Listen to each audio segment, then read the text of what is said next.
A former Navy SEAL seeks solitude on a quiet ranch in Mexico. But when a ruthless cartel seizes his land and leaves him for dead, he rises from the ashes with only one mission: revenge. As he dismantles the cartel piece by piece, the hunter becomes the hunted. But when the final showdown arrives, he discovers a truth more deadly than bullets. John Reynolds lived a quiet life on his ranch in northern Mexico. The land stretched wide, golden under the sun, and the distant mountains framed the horizon. Despite his age, his routine remained strict, waking before dawn, tending to the livestock, and maintaining the property with the precision of a man who had seen too much of the world to leave anything to chance. The nearby town of San Felipe was different. Fear gripped its streets, lingering in hushed conversations and nervous glances. Miguel El Toro Vasquez and his cartel ruled with an iron fist, their influence spreading like a disease. Businesses paid for protection, people disappeared without a trace, and those who resisted faced brutal consequences. John had heard the warnings. Locals whispered of disappearances, of farms being taken over, but he dismissed it. He kept to himself, never bothering with trouble, never expecting it to find him. That was until the unease reached his doorstep. It started subtly: a broken fence post, a few scattered footprints in the dirt. Then, one evening, as he sat on his porch with a glass of whiskey, he noticed movement near the tree line. Dark figures lingered just out of sight, watching. The feeling was unmistakable. He was being observed. His grip tightened around the glass, the familiar weight of caution settling in his chest. It wasn't paranoia. He had learned to trust his instincts long ago, and right now, they screamed at him to be ready. The next morning, John rode into town, his old truck rattling over the dirt road. At the general store, he found Mateo, an old friend and the owner. "You've seen them, haven't you?" Mateo asked, his voice low. John nodded. "How long?" "A few weeks. They've taken 3 farms already. The families are gone." John exhaled sharply. "Gone?" Mateo's silence spoke louder than words. John glanced around the store. People avoided eye contact, their shoulders hunched in submission. This wasn't his fight, not yet. That night he reinforced his doors and loaded his rifle. He wasn't a fool. If trouble came, he wouldn't be caught unprepared. A distant howl echoed through the night, but it wasn't an animal. It was a warning, and John knew his time of peace had just ended. The attack came just before dawn. John woke to the sound of boots crunching against gravel. By the time he reached for his rifle, the door exploded inward, sending splinters flying. 5 men stormed inside, their faces masked, their weapons raised. He barely had time to react before a rifle butt slammed into his ribs, knocking the air from his lungs. Pain exploded through his body as they dragged him from the house. Outside, the sun had just begun to rise, casting a blood-red glow over his ranch. More men swarmed the property, tearing through his barn, kicking over his tools. He tried to stand, but another blow sent him sprawling onto the dirt. A pair of black boots stopped inches from his face. Slowly, John looked up. Miguel El Toro Vasquez towered over him, his thick frame casting a long shadow. A gold chain hung over his chest and a cruel smirk twisted his lips. "You should have left," El Toro said, his voice eerily calm. John spat blood onto the ground. "Not my style." El Toro chuckled, nodding to his men. The next strike came hard, a steel-toed boot to his ribs, then another to his face. Pain blurred his vision, but he refused to scream. He had been through worse. Eventually, they tired of beating him. Someone grabbed his collar and dragged him down the road. His world swayed between darkness and agony. He barely registered the moment they dumped him by the roadside, the roar of engines fading as they left him for dead. John lay there, motionless, the heat of the morning sun pressing against his skin. The taste of blood filled his mouth. He tried to move, but his body refused to obey. His ranch was gone. Time blurred. He didn't know how long he lay there before he heard soft footsteps approaching. "Senor?" A woman's voice, hesitant. John forced his eyes open. A young woman knelt beside him, dark hair pulled back, her face shadowed with concern. He recognized her, Rosa Martinez. He had seen her before in town, always quiet, always watching. "You need help," she whispered. John tried to speak, but his throat burned. Rosa carefully slipped an arm under his shoulders, struggling to lift him. He gritted his teeth against the pain. "We have to move," she said urgently, scanning the road. "They might come back." John didn't argue. With what little strength he had left, He let her help him. One slow, agonizing step at a time, they disappeared into the desert, leaving behind the wreckage of everything he had built. Pain was a familiar companion. John drifted in and out of consciousness, his body barely registering the rough mattress beneath him. He smelled damp earth, old wood, and something herbal, medicinal. When he finally pried his eyes open, he found himself in a small, dimly lit room. A single candle flickered on a table, casting shadows against the mud brick walls. "You're awake," Rosa's voice came from the corner. She sat on a stool, arms crossed, eyes wary. John tried to sit up, but a sharp pain in his ribs forced him back down. He gritted his teeth. "You shouldn't be moving," she said, standing. "I did what I could, but you took a serious beating." John took in his surroundings. The room was simple: a cot, a wooden shelf lined with dried herbs, an old radio gathering dust. From the faint sounds of the desert outside, he guessed they weren't far from town, but far enough to stay hidden. "Where are we?" he managed, his voice hoarse. "My uncle's old house," Rosa said. "No one comes here anymore." John nodded weakly. She had saved him. He didn't know why, but he wasn't in a position to question it. For the next few days, his world was a cycle of pain, rest, and the bitter taste of whatever Rosa gave him to drink. She was quiet but observant, watching him as if trying to figure out who he really was. John wasn't used to talking. He had spent years keeping his past buried, but isolation had a way of stirring old ghosts. One night, as Rosa tended to his wounds, he found himself speaking without meaning to. "I was a Navy SEAL," he said quietly. Rosa looked up. "I know." John blinked. "You do?" She gave a small shrug. "I've seen how you move, how you watch everything. Men like you don't just appear out of nowhere." John let out a dry chuckle, though it hurt to laugh. "Smart girl." Rosa dipped a cloth into warm water, pressing it gently against his bruised ribs. "Why are you here, John?" He stared at the ceiling. It was a question he had asked himself countless times. He had left war behind, or so he thought. The ranch was supposed to be his quiet end, a place where he could wake up without wondering who was hunting him. But trouble had found him anyway. "They took everything from you," Rosa said. "You don't have to stay. You could leave." John considered it. Running was the logical choice. He had no family, no one to tie him down. But as he thought about the people of San Felipe, the quiet fear in their eyes, something inside him resisted the idea. He wasn't the kind of man who walked away. His past had made sure of that. "I'm not going anywhere," he said finally. Rosa exhaled, looking away. "Then you'd better be ready." John clenched his fist, feeling the familiar fire return to his veins. He was ready. John moved through the desert night like a ghost, his steps silent, his breathing steady. Pain still radiated through his ribs, but his training overpowered it. The cartel thought they had buried him. They were wrong. From a ridge overlooking his stolen ranch, he watched the enemy. Lights flickered in his old house, now occupied by men with rifles slung over their shoulders. They laughed, drank, smoked, arrogant, careless. They had no idea they were being hunted. John wasn't ready for a full assault, not yet, but he could make them bleed. He waited until the moon dipped behind the clouds before slipping closer. He had no weapons beyond a knife and his bare hands, but that was enough. A lone guard wandered near the barn, humming to himself. John struck fast, an arm wrapping around the man's throat, his other hand clamping over his mouth. The struggle was brief, silent.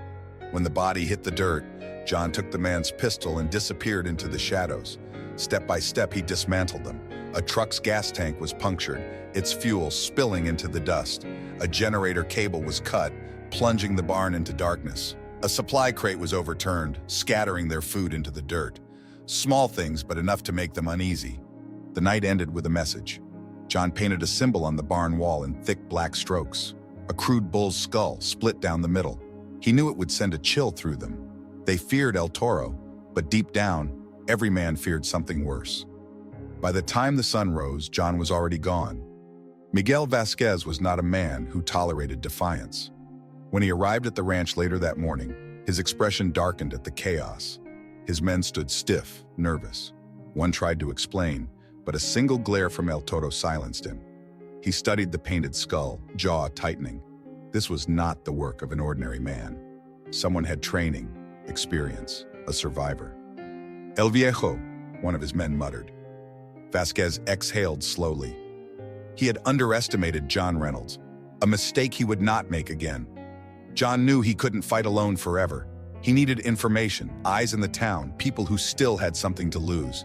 Rosa was the first to step forward. "If we're doing this," she said, staring at him across the small table in the safe house, "we need to be smart."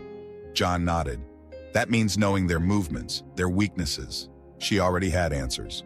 Over the past few days, she had watched, listened, and gathered names. Some locals were willing to help in small ways. A shopkeeper who overheard cartel conversations, a mechanic who worked on their vehicles, a farmhand who saw where they stashed their weapons. "They don't think we're a threat," Rosa said. "That's our advantage." John studied the map laid out before them, marking key locations: a supply depot near the river, a safe house in town, and the police station, home to Captain Herrera, the cartel's well-paid watchdog. Herrera was a problem. "He's smart," Rosa warned. "Not just another corrupt officer. He's been in their pocket for years." John leaned back, exhaling.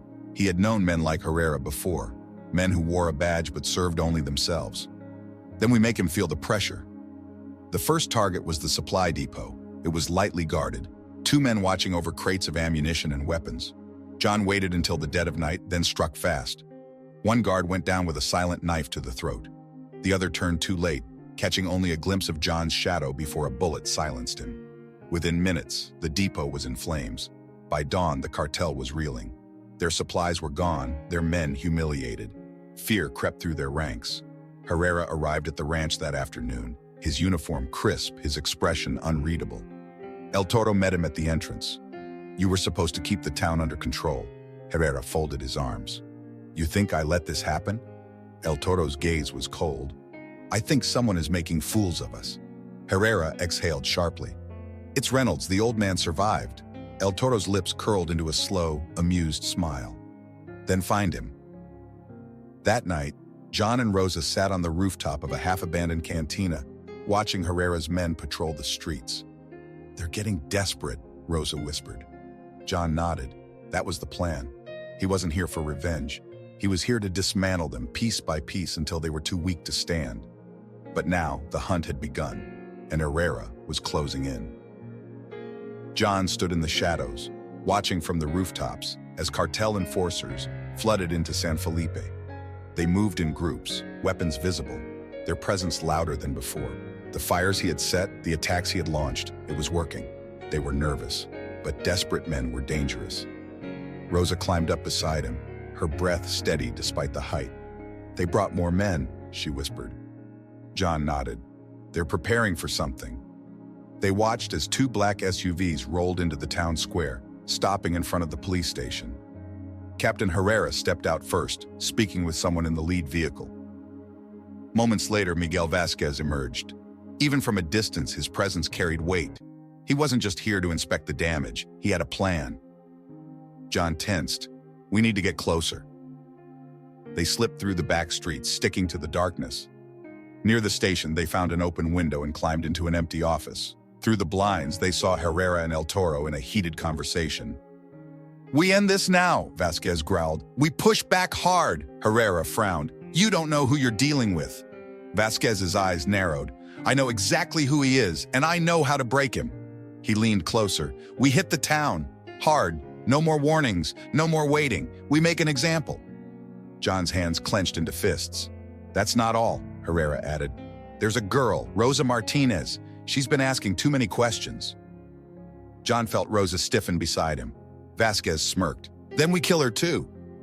John barely suppressed the urge to burst in and end it right there. But this wasn't the time. They were outnumbered, and the cartel was expecting a fight. They needed to be smart. As they slipped back into the night, Rosa's voice was tight. "I won't run." John met her gaze. She was scared, but she was also resolute. "We're not running," he assured her. "We're hitting first." Because now, this wasn't just his fight, it was war. John knew they had little time. The cartel was coming, and this time, they wouldn't just take, they would destroy. He and Rosa moved fast, warning the few townspeople they could trust. Some fled, others stayed, too afraid to abandon what little they had left. As the sun dipped below the horizon, John led Rosa and a small group of allies to an old mining tunnel in the hills, a forgotten hideout from another era. It wasn't much, but it was shelter. "They'll hit the town first," he said, loading a rifle. "We need to be ready." Rosa paced, frustration simmering in her eyes. "We're just gonna hide?" John shook his head. "No, we're setting a trap." At midnight, the cartel struck. Trucks roared through San Felipe's streets, gunmen spilling out like a flood. Doors were kicked in, windows shattered. The town became a hunting ground. At the edge of the chaos, Herrera stood with arms crossed, watching with cold detachment. His job wasn't to fight, just to ensure no one escaped. "El Viejo's hiding," one of Vasquez's men reported. Herrera smirked. "Then flush him out." Moments later, John's hideout was discovered. Bullets shredded through the wooden barricades. Rosa and the others fired back, but they were outnumbered. Smoke filled the air, dust choking their lungs as the walls trembled from the onslaught. Then, silence. John knew what came next. "Stay here," he ordered, slipping through a side exit. Moving through the brush, he flanked the cartel's position. One by one, he picked them off. Silent kills, precise shots. Panic spread among them as their men fell without a sound. But then, a scream. John's stomach twisted. Rosa. He sprinted back just in time to see them dragging her away. She fought, kicking and clawing, but it was useless. "Reynolds," one of the gunmen taunted. "Come out or she dies." John's grip tightened on his rifle. They thought they had him cornered. They had no idea what they had just unleashed. John had seen many battlefields in his life, but none felt as personal as this. Rosa was gone, dragged away into the night. The cartel had her, and they wanted him to come for her. They would get their wish. He moved with purpose, his breath steady, his mind clear. The hideout was compromised, but he still had an advantage. They thought they were the hunters. They were wrong. Through the winding desert trails, John followed the tracks of the convoy that had taken Rosa. He knew where they were headed. There was only one place Vasquez would take her, the ranch, his ranch. They had turned his home into their fortress. Now, he would turn it into their grave. The ranch was crawling with cartel soldiers. The main house, the barn, even the open fields, everywhere. Men stood guard, rifles at the ready. Lights flooded the perimeter, casting long shadows. John crouched behind a ridge, watching. There was no subtle way in, not this time. He wasn't here to be silent. He was here to send a message. He set the first explosion at the water tower. A single detonation sent the massive structure crashing down, steel beams twisting as water flooded the yard. The cartel barely had time to react before the second explosion ignited the fuel reserves near the barn. Fire erupted into the sky, thick smoke billowing across the property. Now the real fight began. John moved through the chaos like a specter. Gunshots rang out as cartel soldiers scrambled, searching for the unseen attacker. He took them down methodically, one shot, one kill. A man turned toward him, raising his rifle, but John was faster. A single bullet to the chest sent him crumbling. Near the barn, two more rushed forward, blind in their panic. John cut them down with precise shots, their bodies falling into the mud. The panic was spreading. "El Viejo is here!" someone shouted. Damn right, he was. Inside the main house, Rosa sat bound to a chair, her face bloodied but her spirit unbroken. Vasquez stood before her, watching the flames outside. "You think he'll come for you?" he mused. "He's a dead man." Rosa spat blood onto the floor. "Then why are you afraid?" El Toro's smile faltered for the briefest moment. Then, gunfire erupted just outside the door. John was here. Herrera burst into the room, his face pale. "We need to leave, now."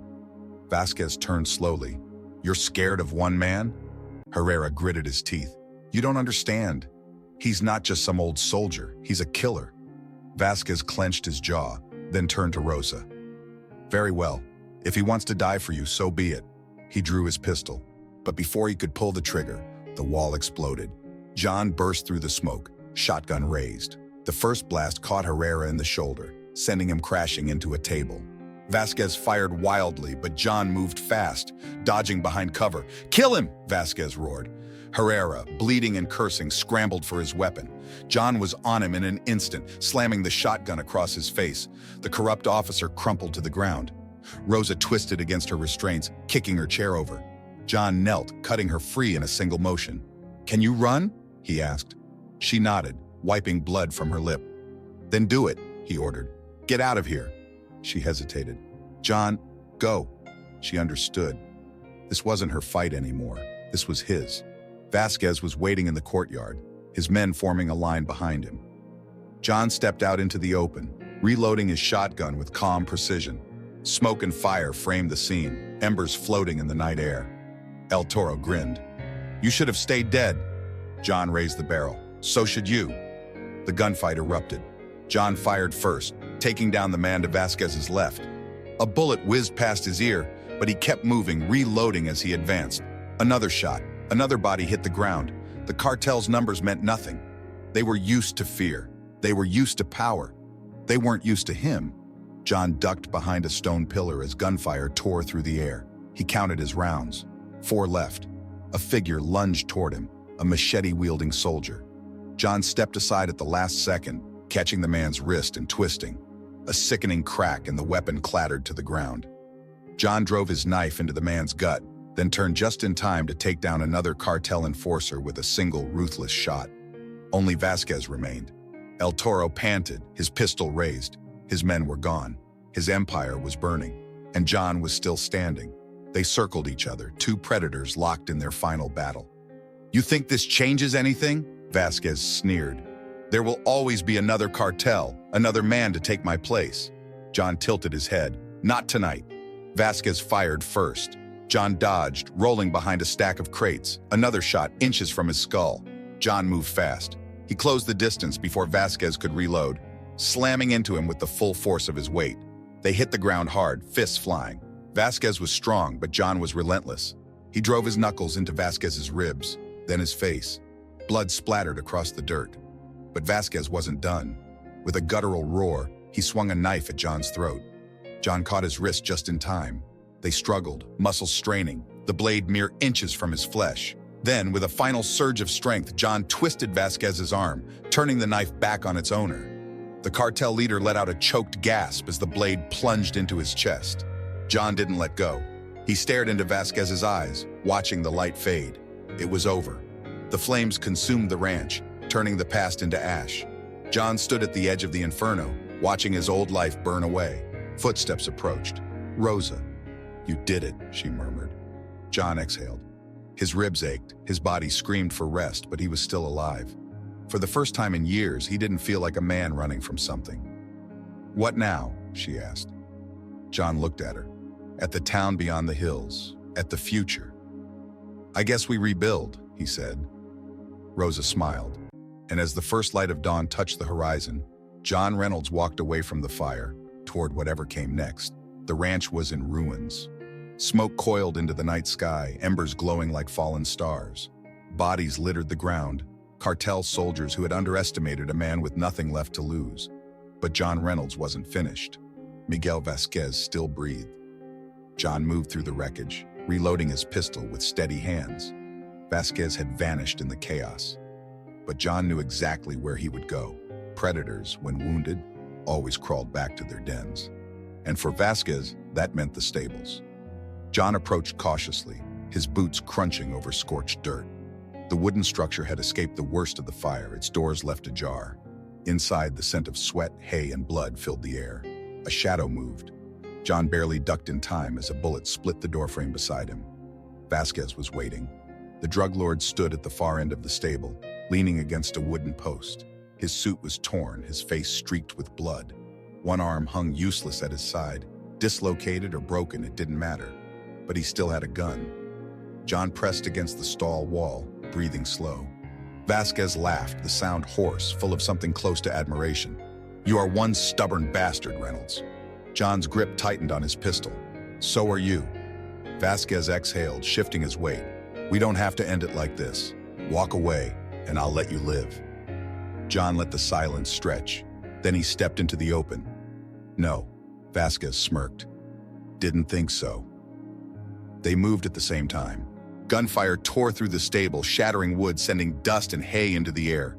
John fired twice, forcing Vasquez to dive behind a stack of feed bags. A return shot grazed John's shoulder, heat flaring through his skin. But pain was a familiar friend. He ignored it. John ducked behind a stall, checking his ammo. 5 rounds left. He could hear Vasquez shifting, reloading. A duel. Not the kind fought with honor, but the kind where only one man walks away. John rolled out of cover, firing 3 quick shots. One missed. One hit the post beside Vasquez. The third, a grunt of pain. Vasquez staggered, clutching his side. But he wasn't done. He raised his pistol, aiming straight at John. John moved first. He dropped low, rolling to the side as Vasquez fired. The bullet whizzed past his ear. John came up on one knee, leveling his gun. One shot. Vasquez flinched as the bullet struck his thigh, sending him to the ground. His gun skittered across the floor, lost in the dust. John stood, breathing hard. Vasquez panted, blood pooling beneath him. Still, the man laughed, low, rasping. "You think this changes anything?" Vasquez grinned, teeth stained red. "Kill me, and another takes my place." John stepped closer, gun still trained on Vasquez's chest. "Not today." Vasquez's eyes narrowed. "Then finish it." John hesitated. Killing Vasquez wouldn't undo the past. It wouldn't bring back the people he'd lost, the years he'd wasted trying to escape his own shadow. But it would end this. For Rosa, for the town, for himself. John exhaled, steadying his aim. "This is for them." He pulled the trigger. The bullet struck true. Vasquez's body jerked, then went still. The light faded from his eyes, his smirk frozen in death. It was over. The silence felt heavier than the battle. John stood there for a long moment, gun still raised, as if expecting Vasquez to rise again. But the king was dead, and his kingdom burned with him. Behind him, footsteps approached. Rosa. She stopped at the entrance, her eyes scanning the scene. When she saw Vasquez's lifeless form, she let out a breath. "It's done?" she asked. John lowered his weapon. "Yeah." Rosa stepped closer, studying him. "You're hurt." John rolled his shoulder, wincing. "I've been worse." She didn't argue. Instead, she looked at the ruined ranch, at the bodies, at the flames still licking the night sky. "What happens now?" she asked. John glanced around. The ranch, the life he had built, was gone. He had nothing left here. But Rosa did, and maybe that was enough. "You rebuild," John said. "The town rebuilds." Rosa studied him. "And you?" John looked at the horizon. The first hints of dawn touched the sky, painting it in shades of orange and gold. He thought about leaving, about disappearing again. But something told him his war wasn't over yet, not completely. He sighed, holstering his gun. "We'll see." Rosa smirked. "For now, you should rest." John chuckled. "That sounds nice." Together, they walked away from the wreckage toward whatever came next, toward freedom. The sun rose over San Felipe, casting long shadows over the town's quiet streets.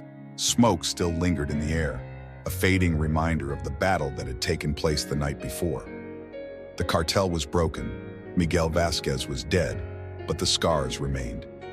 John Reynolds sat on the steps of the old cantina, wrapping a fresh bandage around his shoulder. His body ached, exhaustion settling deep into his bones, but his mind was clear. For the first time in years, there was no enemy lurking in the darkness, no war waiting to pull him back in. But peace had never come easily to him. Rosa stepped out of the doorway, a steaming cup of coffee in her hands. She handed it to him without a word, sitting beside him on the worn wooden steps. "You should be resting," she said. John smirked, taking a sip. "I've had enough rest for a lifetime." She didn't press the issue. Instead, she looked out over the town, watching as people cautiously emerged from their homes. For so long, fear had controlled them.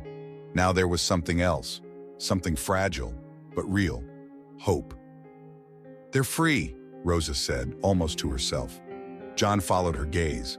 Families worked together to clear the streets, boarding up broken windows, cleaning away the remnants of violence.